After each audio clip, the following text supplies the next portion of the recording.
Office life ఎట్లుంటుంది తెలుసా? ఈరోజు వీకెండ్ అయినా కూడా బయట ప్రపంచం అంతా ఇంతలా వెలిగిపోతుంది.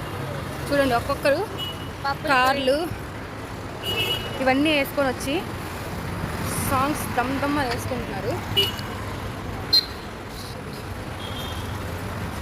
బట్ మేమేం చేస్తున్నాం తెలుసా? ఆఫీస్ నుంచి రూమ్కి వెళ్తున్నాం. మాకు అసలు ఎవరు చెప్పాలి?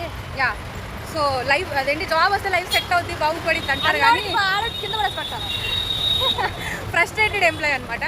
బాగుంటుంది, శాలరీ పడినప్పుడు బాగుంటుంది. ఇలాంటి వీకెండ్స్ వచ్చినప్పుడు అబ్బా మనకి వీక్ ఆఫ్ లేదే అని అనిపిస్తూ ఉంటుంది. ఎలాగో రేపు సండే కాబట్టి మంచిగా రెస్ట్ తీసుకోవచ్చు. కానీ ఎంతైనా సాటర్డేనే కదా. అది జాబ్ వచ్చినట్టు కష్టం ఎవరికి తెలిసింది అంటే జాబ్ చేసేటోడికే తెలిసింది. బయట ఉన్న వాళ్ళందరూ వాళ్ళకేం జాబ్ చేస్తున్నారంటే తినే టైం కూడా ఉండట్లేదు భయ్య ఈ మధ్య.